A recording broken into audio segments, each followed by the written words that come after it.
Welcome to Frightful Fiction Factory, where the darkest tales come to life.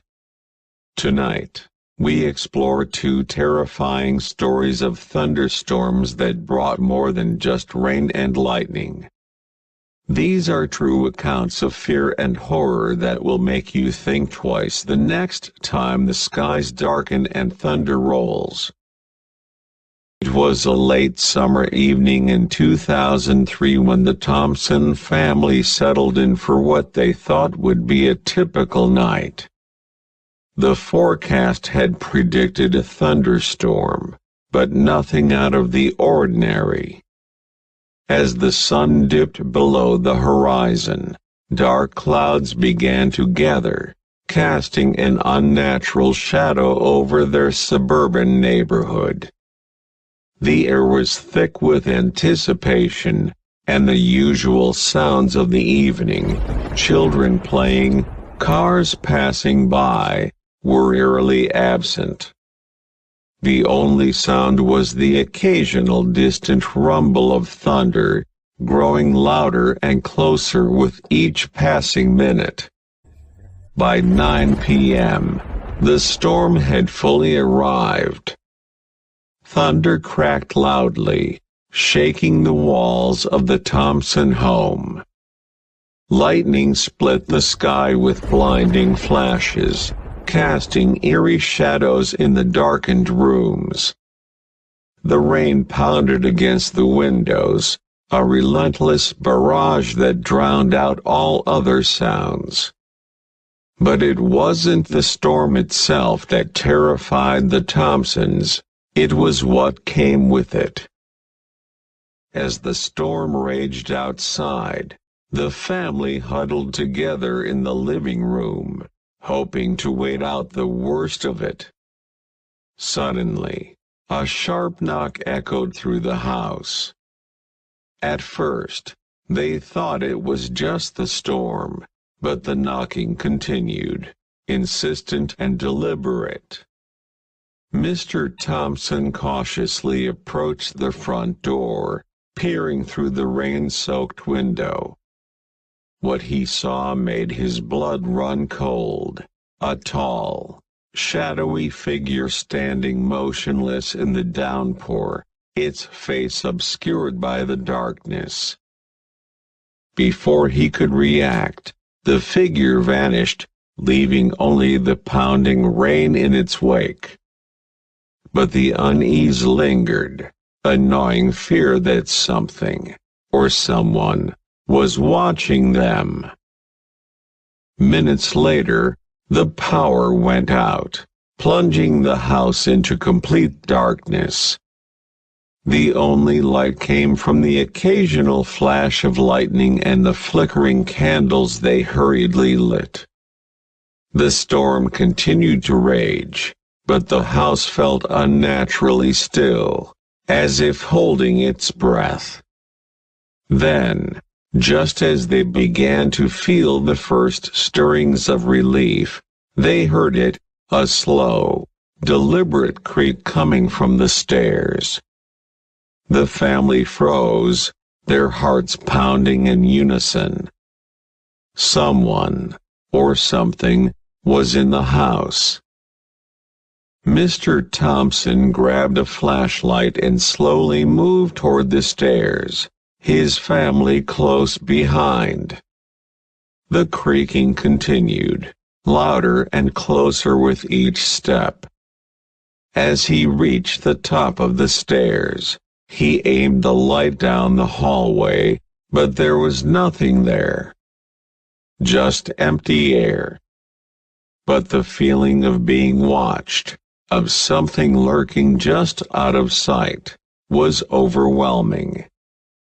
They never saw the figure again that night, but the fear it instilled in them lingered long after the storm had passed.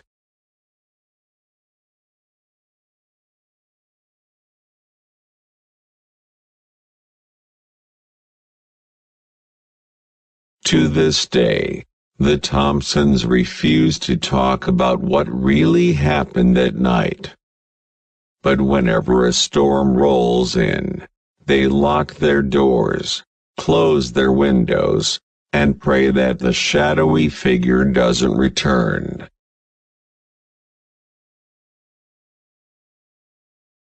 A lone traveler named Sarah found herself driving along an isolated road in rural Ohio. She was on her way to visit a friend in a neighboring town, but as the day wore on, dark clouds began to gather on the horizon. Sarah had driven this road many times before, but something about that day felt off. The air was thick with humidity, and the sky took on an unnatural, almost greenish hue. As she drove, she noticed the road ahead was empty, no other cars, no signs of life. Just the ominous promise of an approaching storm. Suddenly, the storm hit with full force. The rain was so heavy that Sarah could barely see the road ahead. Thunder roared like cannon fire, and lightning split the sky with blinding flashes. She gripped the steering wheel tightly, her knuckles white, as the wind howled around her car, making it difficult to keep control. But it wasn't just the storm that frightened her. As she glanced in her rear-view mirror, she saw something that made her heart skip a beat. A pair of headlights appeared behind her, rapidly gaining speed.